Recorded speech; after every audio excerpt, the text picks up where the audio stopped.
This is Sanjay Dhiman in front of you. Network industry में आज मुझे 20 साल हो चुके हैं।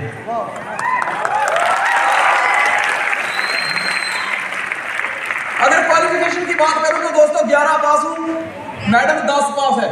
हम टोटल मिला के देखें तो 21 बन जाता है। और मुझे नहीं लगता हम दोनों की पढ़ाई मिला के इतना कोई और पढ़ा होगा। दोस्तों कहते हैं सफलता एक फैसला है और ये फैसला इंसान को उस वक्त लेना पड़ता है जिस वक्त हालात उसके पक्ष में नहीं होते। ये मेरी किताब की टैगलाइन है। दोस्तों एक चीज बता दूं, हालात किसी के पक्ष में नहीं होते। क्या गांधी जी के पक्ष में थे? चंद्रशेखर आजाद के पक्ष में थे? क्या भगत सिंह के पक्ष में थे? नेल्सन मंडेला के पक्ष में थे? इसका मतलब यह साबित होता है कि जिन लोगों ने इतिहास बनाया है हालात उनके पक्ष में नहीं थे, लेकिन दोस्त उन्होंने पक्ष में लाने के लिए युद्ध लड़े हैं, लड़ाइयां लड़ी हैं, तभी आज उनको पूजा जाता है।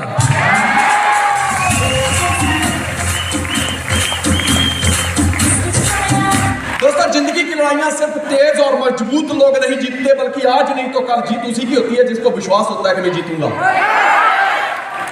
अगर आप पानी में उतरने से पहले सोचते हैं कि कहीं डूब गया तो मत उतरना, गारंटी है मरने वालों की लिस्ट में नाम होगा और लिखा जाएगा डूब के मरा था। अब आप एग्जाम देने से पहले सोचते हैं कहीं फेल हो गया तो पोस्टपोन कर दीजिए थोड़े टाइम, जब तक कॉन्फिडेंस नहीं आता, क्योंकि फेलियर की लिस्ट में नाम शामिल हो जाएगा। आप मैदान में दौड़ने से पहले सोचते हैं कहीं हार गया तो तैयारी करो, मत दौड़ो, क्योंकि हारने वालों के लिस्ट में नाम होगा। दोस्त नहीं हूं। जिंदगी में कामयाबी हासिल करने के लिए, सफलता प्राप्त करने के लिए खुद के प्रति विश्वास लगाना होता है। इसीलिए कहता हूं जिंदगी की लड़ाइयां सिर्फ तेज और मजबूत लोग नहीं जीतते, आज नहीं तो कल जीतता वही है जिसको विश्वास होता है कि मैं जीतूंगा। दोस्तों मैं आपसे एक सवाल करता हूं, क्या आप जवाब देने के लिए तैयार हैं? मैं आपसे एक सवाल करना चाहता हूं। मुझे मर्दों से जवाब चाहिए, मुर्दों से नहीं। Do you have to believe? विश्वास है आपके अंदर? दोस्तों विश्वास कैसा होना चाहिए? एक गांधी जी को एक अंग्रेज ने पूछा था कि 46 किलो का ये शरीर लेके तुम हाथ में लाठी लेके निकले हो, देश को आजाद करवा दोगे? तो गांधी जी ने मुस्कुराते हुए जवाब दिया था कि जाओ पहले मुंह धो के आओ, अपनी आंखों में से ये जो धूल लगी है इसको उतार के आओ, क्योंकि मैं 46 किलो का नहीं हूं, मेरा वेट 6 किलो है। 40 किलो का विश्वास बना हुआ अंदर कि मैं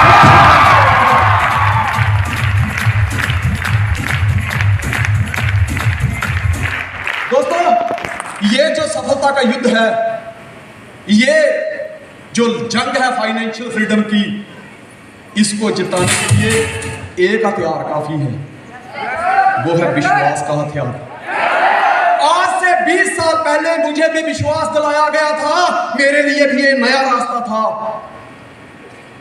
दोस्त मैं अपनी सेल्फ स्टोरी में ज्यादा नहीं जाऊंगा, मैं इतना ही कहूंगा कि सपनों में आने वाले तेरा शुक्रिया, सपनों में आने वाले तेरा शुक्रिया, दिल को बहलाने वाले तेरा शुक्रिया। कौन करता है इतनी मोहब्बत आजकल के जमाने में किसी से? मुझे नेटवर्क मार्केटिंग में लाने वाले तेरा शुक्रिया। और दोस्त मुझे नेटवर्क मार्केटिंग में लाने वाला कोई और नहीं, मेरी लाइफ पार्टनर, मेरी गर्लफ्रेंड, मेरे बच्चों की मां, मेरी अर्धांगिनी मिसेस अंजू धीमान।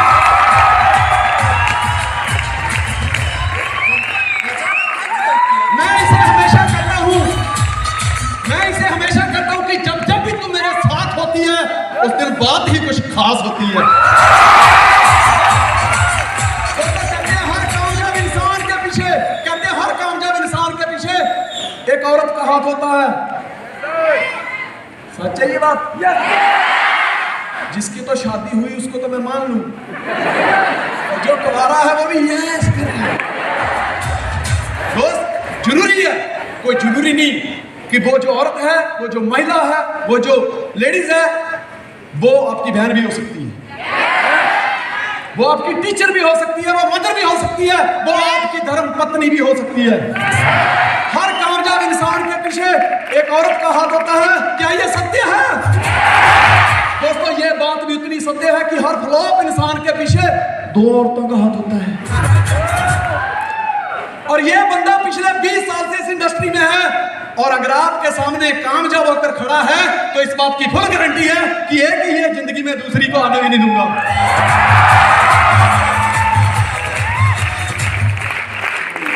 आगे बढ़ने से पहले मैं चाहूंगा कि जैसे मुझे मोटिवेट किया था, चंद समय में जरा अपना जलवा यहां भी बिखेर दीजिए। कहते हैं कोमल है कमजोर नहीं तू, कोमल है कमजोर नहीं तू, शक्ति का नाम ही नारी है। कोमल है कमजोर नहीं तू, शक्ति का नाम ही नारी है। सबको जीवन देने वाली, मौत भी तुझसे हारी है, और वो हिंदुस्तान की नारी है। तो प्लीज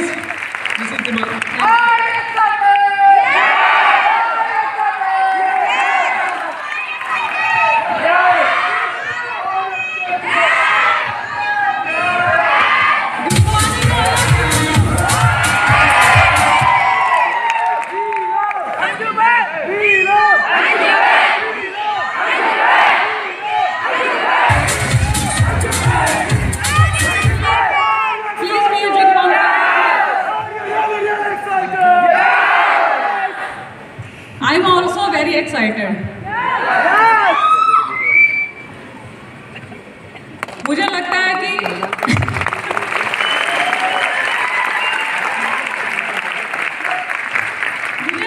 जब हम सेमिनार में आ जाते हैं तो एक्साइटेड होके ही आते हैं घर से। इधर आके एक्साइटेड होने की जरूरत नहीं है, और जो बाहर एक्साइटेड नहीं होता है ना, वो अंदर भी एक्साइटेड कभी नहीं हो सकता।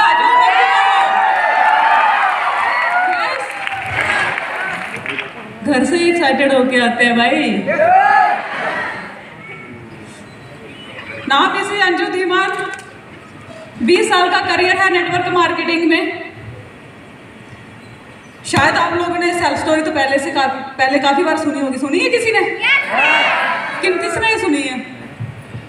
काफी लोगों ने सुनी है। मुझे लगता है कि टाइम वेस्ट करने की जरूरत नहीं है, फिर भी थोड़ा शॉर्टकट में जरूर बताऊंगी।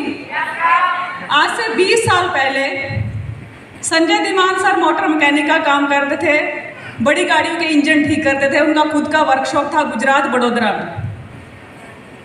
जब मैं शादी करके उनके साथ बड़ौदा में आई तो इतना हार्ड वर्क देख के, टाइम उनके पास नहीं था।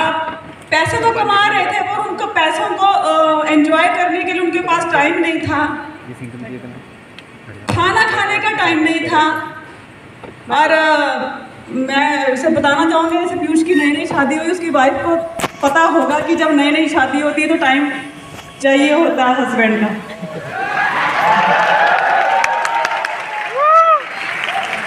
वो टाइम नहीं था मेरे हस्बैंड के पास कि वो 2 घड़ी बैठ के मेरे साथ बात कर सके या मेरे साथ बैठ के खाना खा सके। जल्दबाजी में आते थे, खाना खा के चले जाते थे, रात को 2-2, 2:30 बजे काम करके आते थे। मैं पूरा दिन अकेली रहती थी। कभी कभी मन में सोचती थी कि यार गलत बंदे से शादी कर ली। बट मुझे विश्वास बहुत था उनके ऊपर कि एक ना एक दिन ये बंदा बहुत आगे जाएगा, क्योंकि उनके अंदर जोश और जुनून पहले से बहुत था। अपने काम को लेके जो भी काम करते थे बहुत जोश और जुनून था, और दिल से काम करते थे। ऐसा नहीं बहुत समझ के काम करते थे। खुद का वर्कशॉप अपने दम पे खड़ा किया था। पर जब वो टाइम नहीं देते थे ना, तो मुझे अंदर अंदर से चिढ़ होती थी कि यार सब कुछ है पर टाइम नहीं है।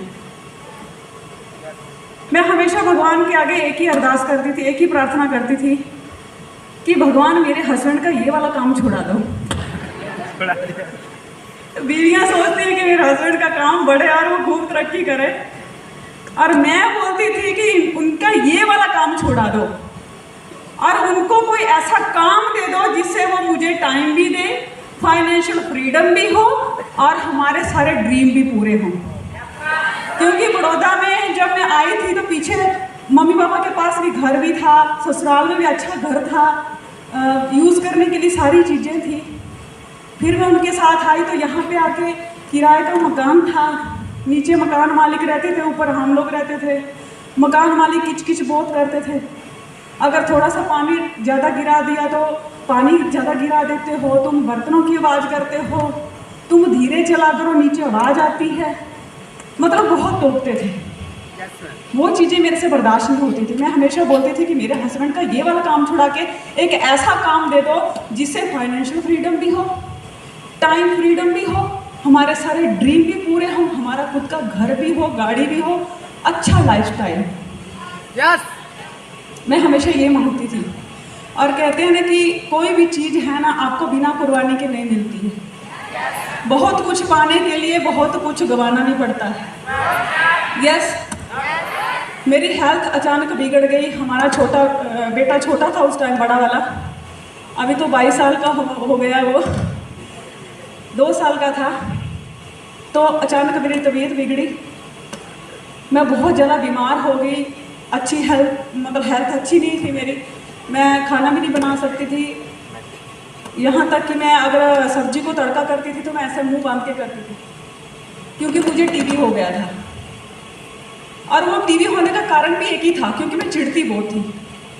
जब मुझे कोई कुछ बोलता था ना तो मुझे वो चिढ़ बहुत होती थी, और गुस्से की वजह से, और छोटा बच्चा था, हस्बैंड पास में नहीं होते थे 24 घंटे, तो मैं उसको अकेले संभालती थी, पूरा घर का काम भी करती थी, सबकी बातें भी सुनती थी। तो चिढ़ की वजह से मुझे टीबी हो गया।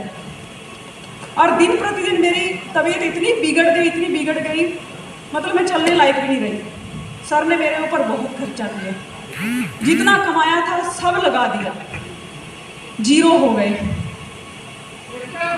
एक दिन मैंने उनको कहा कि इतना सारा पैसा खर्च कर दिया आपने मेरे ऊपर, मेरी हेल्थ फिर भी अच्छी नहीं हो रही है, मैं खाना बनाने लायक भी नहीं रही हूँ, मैं बच्चे को भी नहीं संभाल सकती हूँ, आप ऐसा करो मुझे घर छोड़ दो। घर पे जाऊँगी, मुझे थोड़ी रेस्ट मिलेगी, मम्मी पापा मेरा अच्छा ख्याल रखेंगे, अगर ज़िंदगी रही तो जिएंगे साथ में, नहीं तो फिर। उम्मीद तो यही थी मुझे कि मैं जाने वाली हूँ, पर कहते हैं ना कि भगवान ने प्लानिंग करके रखी होती है हमारे अच्छे भविष्य की। जो मैंने प्रार्थना की थी ना, वो उसको पूरा होने का वक्त आ गया था। मैं बच्चे को लेके घर चली गई, वहाँ पे मेरा ट्रीटमेंट शुरू हुआ। धीरे धीरे वो ट्रीटमेंट मेरा, क्योंकि वहाँ पे मुझे जो रेस्ट मिला और उन्होंने जो मेरी केयर की ना, उसकी वजह से मेरी 3-4 महीने मेरी हेल्थ सुधरने लग गई। तो कुदरती गॉड हैज़ ए प्लान, मुझे नेटवर्क मार्केटिंग का प्लान मिला। मैंने वो प्लान देखा, मुझे बड़ा अच्छा लगा। मैंने भगवान का शुक्रिया अदा किया कि हे प्रभु, जो मैं मांगती थी ना वो मिल गया अभी, अब तो पक्का अपने घर वाले का काम छुड़ा दूंगी।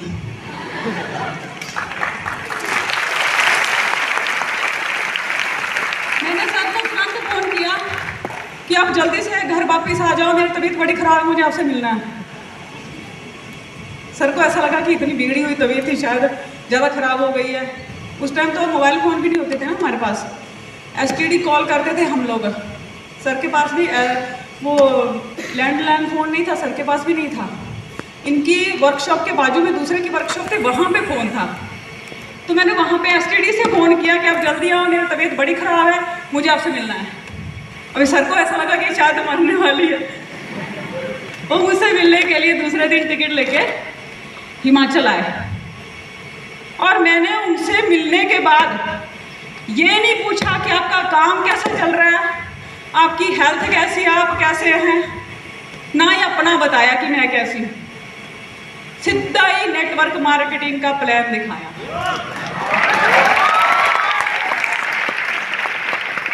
क्योंकि मेरी इच्छा पूरी हो रही थी, तो मेरा मुझसे रहा नहीं जा रहा था। सर ने पहली बार जब प्लान देखा तो मुझे बोलते हैं दवाइयाँ खा खा के लोग अपनी हेल्थ से अच्छे होते हैं, और मुझे लगता है तो पागल हो रही है। और मैंने जब नेटवर्क मार्केटिंग का पहली बार प्लान देखा था ना, तो मैंने एक सेमिनार में अटेंड किया था। वहाँ पे लोग स्टेज पे जाके बोलते थे कि जब आप पागलपन की हद से गुजर जाते हो तो आप कामयाब हो जाते हो।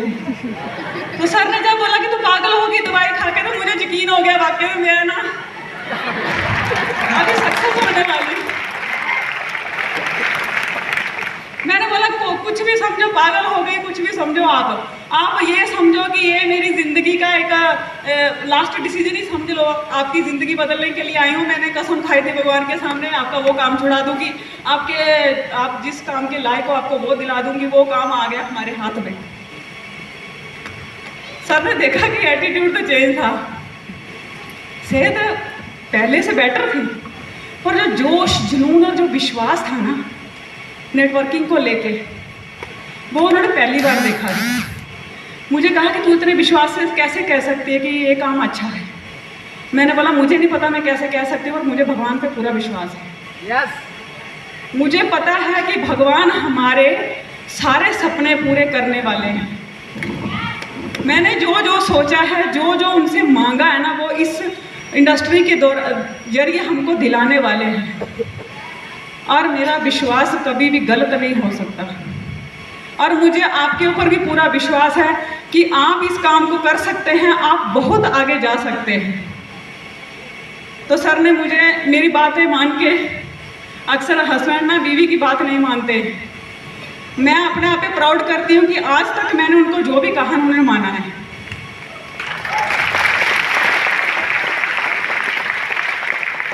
क्योंकि गलत तो मैं कभी नहीं बोलती उनको। जो भी आज तक कहा है, जो भी करवाया है, वो सही के लिए करवाया है। गलत बात के लिए तो मैं खुद भी अपने आप को अलाउ नहीं करती कि मैं गलत बातें उनसे मनवाऊं। तो सर ने मेरी बात मान के इस इंडस्ट्री में कदम रखा और इस काफिले को इतनी मेहनत से आगे बढ़ाया। मैं खुद नहीं सोच सकती थी कि इतना बड़ा काफिला एकदम तैयार हो जाएगा। तो कैसे हुआ? वो सिर्फ एक विश्वास की वजह से, एक भरोसे की वजह से। नेटवर्क मार्केटिंग के प्रति मेरा भरोसा पहले से अटूट है, अटूट था, अटूट रहेगा और हमेशा मतलब अटूट ही रहेगा, कभी नहीं टूटेगा। मुझे पूरा विश्वास है कि हम बहुत आगे जाएंगे। यस। एक दिन था, मेरे बच्चों के पास खेलने के लिए खिलौने नहीं होते थे। परसों की बात है, मैं रात को सोने के लिए गए सारा काम ख़त्म करके, तो सर ने मुझे कहा कि अभी हम सेमिनार में जा रहे, तूने अपनी तैयारी कर ली है? मैंने बोला तैयारी तो चलो हम करते रहते हैं, कर भी ली है और मतलब नहीं भी कर ली है, चल रही है। सर तो सो गए, मुझे नींद नहीं आ रही थी। पता नहीं वो पीछे का वो पूरा सीन मेरे आंखों के सामने घूमने लग गया। तो मुझे ना एक सीन याद आया कि हमारा साहिल छोटा था, 3.5 साल का, इतना सा था और इतना सुंदर था ना। छोटा होता था जब उसके हाथ पैर ऐसे गुथले मुथले होते थे, गाल इतनी गोरा, इतना कलर गोरा था ना उसका, और थोड़ी सी बात भी करता हंसा तो लाल लाल हो जाता था। मतलब जितने भी हमारी सोसाइटी के बाहर जितने भी बच्चे थे ना, सबसे अलग दिखता था वो। तो एक दिन मुझे ना जिद करने लगा कि मम्मी मुझे खेलने के लिए नीचे बाहर जाना है गली में। तो मैं उसको खेलने के लिए लेके गई। वो सीन ना पूरा मेरी आंखों के सामने आ गया। मैं उसको खेलने के लिए ले गई, बच्चे खेल रहे थे, कोई साइकिल चला रहा था, कोई कुछ खेल रहा था। तो वो ना ऐसे बाजू में खड़ा होकर चुप करके उनको देख रहा था। तो मैं श्वेता छोटी थी, 2-3 महीने की थी, तो मैं उसको गोद में लेके साइड में खड़ी थी। तो एक बच्चा ना साइकिल लेके आया, उसके पैर में जोर से साइकिल मारा और वो गिर गया। तो गली में बहुत सारे कंकर थे, तो जैसे वो गिरा, नाजुक बहुत था, गोरा रंग था, उसकी चमड़ी इतनी पतली है ना, पता नहीं बहुत सेंसिटिव है। गिरा ना ऐसे तो यहाँ से घुटनों से, यहाँ से सब जगह से खून निकलने लग गया। मुझे वो देख के ना वो सीन इतना याद आया ना, वो मैं बहुत रोई रात को। सर मुझे बोल रहे हैं कि क्या कर रही है, सोई नहीं है अभी तक, क्या कर रही है, क्या कर रही है? मैं बोला कुछ नहीं यार, वो सीन याद आ गया। तो वो गिरा ना, उसके खून निकल पड़ा, तो मैं उसको पकड़ के रूम में ले गई ऊपर। तो मुझे कहता है कि मम्मी एक बात बताओ मुझे, मेरे पास साइकिल क्यों नहीं है?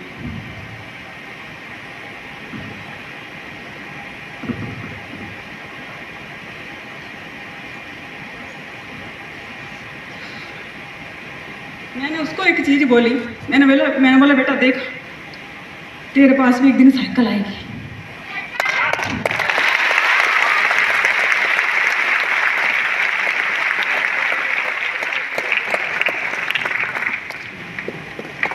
कहते मम्मी अभी क्यों नहीं है? बच्चा था ना वो, अभी क्यों नहीं है? मैंने बोला बेटा तेरा पापा है ना बहुत बड़ा काम करता है आज मुझे पूरा विश्वास है तू साइकिल की क्या बात करता है यार, तू एक दिन मर्सिडीज कार में घूमेगा।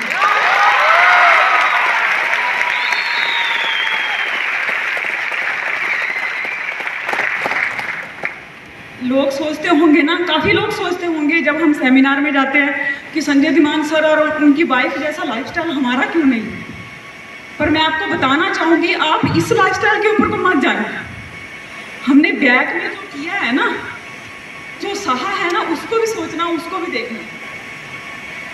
हम यहाँ पे पहुँचे हैं ना, तो कहीं ना कहीं पहले जीरो थे, तब हम यहाँ तक पहुँचे। आज हमारा बच्चा 22 साल का है, वो मर्सिडीज कार चलाता है, खुद चलाता है।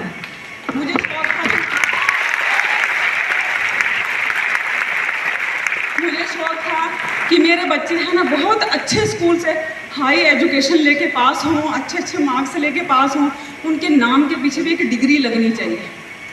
आज मेरा बेटा इंजीनियरिंग कर गया बीटेक में, मुझे बड़ी खुशी है। जब उसके नाम के पीछे इंजीनियर लगेगा ना, सबसे ज़्यादा खुशी मुझे होगी। क्यों? क्योंकि मैंने वो सहा है, पहले से हमने सहा है।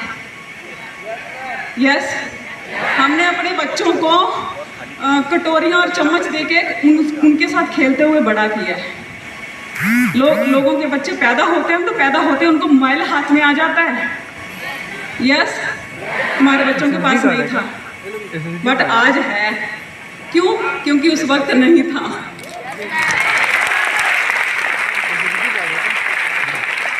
ये सब कैसे हुआ? हमारे भरोसे की वजह से, विश्वास की वजह से। क्योंकि हमने विश्वास किया था अपने ऊपर, सिस्टम के ऊपर, भगवान के ऊपर, अपनी अपलाइन के ऊपर। यस, मैं आपको एक स्टोरी सुनाना चाहूँगी कि एक बार पता क्या होता है, मंदिर के बाहर ना 2 भिखारी बैठे होते हैं। तो जो एक लेफ्ट में बैठता है, एक राइट में बैठता है गेट के बाहर। तो जो राइट वाला था ना, वो हमेशा ऐसा बोलता था, वहाँ का जो राजा था ना, उस रियासत का जो राजा था, वो रोज पूजा करने के लिए उस मंदिर में जाता था। तो जो राइट वाला भिखारी था ना, रोज राजा को देखता था ना, तो राजा को बोलता था कि राजा साहब, भगवान ने आपको इतना कुछ दिया, कुछ मुझे भी दे दो। राजा उसकी तरफ देखते और मंदिर में चले जाते। और जो लेफ्ट वाला था ना, वो हमेशा एक चीज बोलता था कि भगवान आपने राजा जी को इतना दिया है, थोड़ा मुझे भी दे दो। जो लेफ्ट वाला था भगवान से मांगता था, और जो राइट वाला था वो राजा से मांगता था। ऐसे करते करते बहुत दिन हो गए। राजा दोनों को ऑब्जर्व करता था। कहीं ना कहीं राजा को गुस्सा भी चढ़ता था कि जो राइट वाला था ना, तो उसके फेवर में बोलता था, और जो लेफ्ट वाला था वो भगवान को बोलता था। तो राजा को गुस्सा आता था कि ये मुझे क्यों नहीं बोलता है।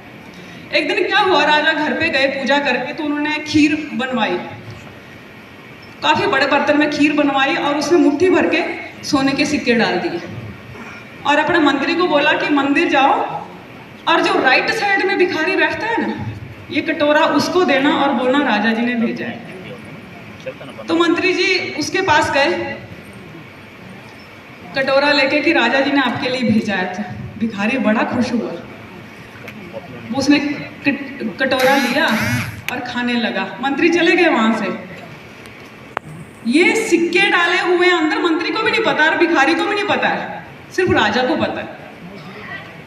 वो भिखारी बड़ा खुश हुआ, खीर खाने लग गया, और जो सामने दूसरा बैठता था ना, उसको चिढ़ाने लगा, देख तू भगवान से मांगता था ना रोज, तेरे को कुछ नहीं मिला, मैं रोज राजा से मांगता था, आज राजा ने मेरे लिए स्पेशल खीर बना के भेजी है। तू मूर्ख कितना है, राजा से मांगा होता तो आज तेरे लिए भी खीर का कटोरा आ जाता। तो वो हंसने लगा, बोलता कोई बात नहीं, भगवान जब भी देगा छप्पड़ फाड़ के देगा। उस भिखारी ने खीर खाई, और इतनी ज्यादा खीर थी वो आधी खा पाया, उसका पेट भर गया। उसने क्या किया कि यार चलो ये भी बेचारा सामने देख रहा है, कटोरा उठा के उसको दे दिया। उसको बोला कि चल तू भी खा ले यार, तू भी क्या याद करेगा। उसने क्या किया, जैसे वो खीर खाने लगा, वो पहले वाला तो खा के चला गया घर से, दूसरे वाला खीर खा रहा है। जैसे खीर खत्म हुई, नीचे क्या देखा, कटोरे में इतने सारे सिक्के थे सोने के।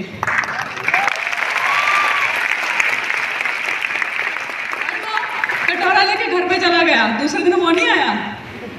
दूसरे दिन नहीं आया, क्यों आएगा? उसको मिल गया जो चाहिए था। और जो पहले वाला जो राजा से मांगता था ना रोज, वो दूसरे दिन भी वहीं बैठा था। जैसे ही राजा जी पूजा करने के लिए मंदिर में आए, उन्होंने कहा कि तू यार आज भी इधर बैठा हुआ है, कल तेरे लिए भेजा था खीर, मैंने तूने खाई नहीं। बोलता खाई थी ना। बोले कैसी लगी? बोले बहुत स्वाद थी। बोले फिर? बोले फिर मेरे से पूरी खाई नहीं गई, तो सामने वाला जो भिखारी बैठता था ना बेचारा, मैंने सोचा वो भूखा को उसको दे दिया। राजा जी ने भगवान की तरफ देखा, बोलते हैं कि सबको देने वाला तू है, मैं कौन होता हूँ देने वाला।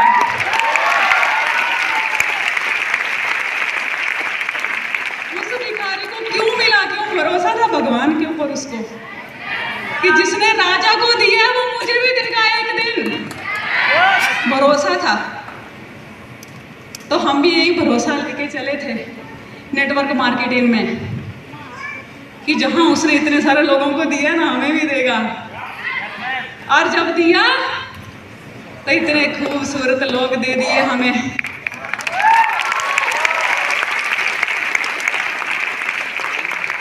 और अभी तो उससे भी बड़ी अच्छी बात हो गई है। अभी ये प्रोडक्ट हम यूज़ कर रहे हैं, मैं थैंक्स करना चाहूँगी गुरविंदर सिंह बेदी सर का कि इतने अच्छे सिस्टम के साथ मिला दिया जिसको हम बरसों से ढूंढ रहे थे। और मैं सबको ये भी बोलना चाहती हूँ, ये बॉडी सर्विस पैक है भाई, सब यूज़ करना। यस, पैसे तो कमाएंगे, अपनी हेल्थ भी अच्छी करेंगे। पैसे तो आने वाले हैं। देखो भगवान किसी को निराश नहीं करता है, वो किसी न किसी को जरिया बना के, जैसे बेदी सर को राजा बना के भेज दिया अम्बायल का।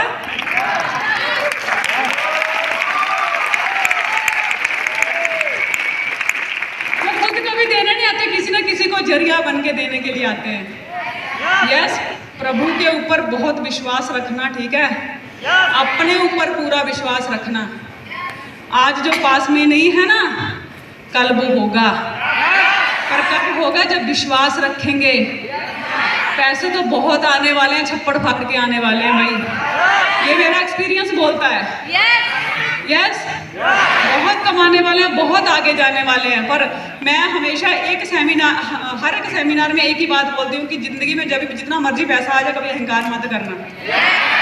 यस, एक आदमी ना अपनी झोंपड़ी में, मैं चाहती हूँ कि तालियां एक ही बार बजाएंगे मजे से, टाइम वेस्ट नहीं करते।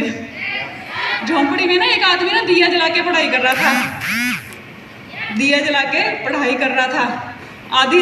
आधी रात तक पढ़ता रहा वो। आधी रात के बाद जैसे उसको थोड़ी सी नींद आने लगी ना, उसने दिया बुझा दिया। जैसे दिया बुझ गया ना, तो झोंपड़ी में चांद की रोशनी आ गई। उसने ध्यान दिया कि जब तक ये दिया जल रहा था, तब तक चांद की रोशनी बाहर खड़ी थी। जैसे ये दिया बुझ गया, चांद की रोशनी अंदर फैल गई। इसका मतलब पता क्या है? हमारे अंदर भी बहुत छोटे छोटे दिए हैं। कोई अहंकार का है, मन मुटाव का है, ईर्ष्या का है, छोटे छोटे दिए जल रहे हैं अंदर। जब तक उन दियों को नहीं बुझाओगे ना, तब तक सक्सेस की वो किरणें हैं ना, वो अंदर नहीं आएंगी।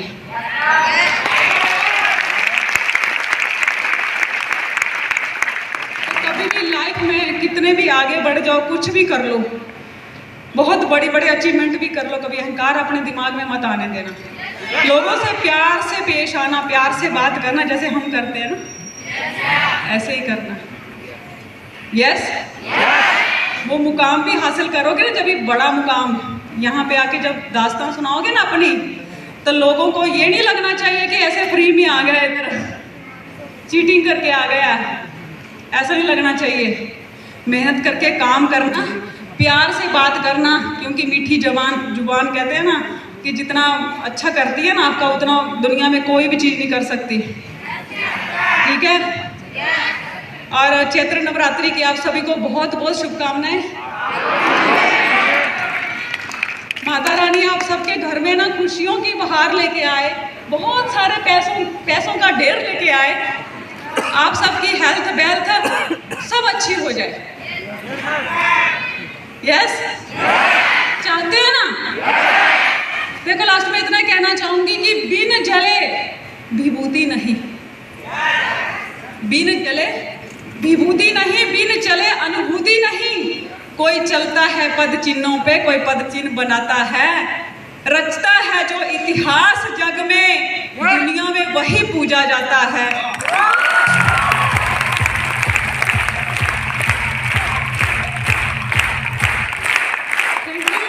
Thank you very much. आप सबने बहुत ज़्यादा मान सम्मान भी दिया और सहयोग भी दिया, इतना प्यार से सुना बैठ के। मैं हमेशा सर को एक चीज़ बोलती हूँ, जब मैं स्टेज पे बोलती हूँ तो कोई बोलता ही नहीं है, सब चुप करके सुनते हैं। बहुत अच्छी बात है। कहते हैं कि जब आपका ऑरा अच्छा होता है ना, सब लोगों को अच्छा लगता है। तो मैं चाहती हूँ कि आप सब लोग खूब तरक्की करें, खूब आगे जाएं, खूब मेहनत करें। हम सब आपके साथ हैं, आपकी अपलाइन आपके साथ है, और MYL के राजा भी आपके साथ हैं, मिस्टर गुरविंदर सिंह बेदी जी। और हम तो मिलके बहुत आगे जाएंगे, खूब अचीव करेंगे। Yes, thank you very much, wish you all the best.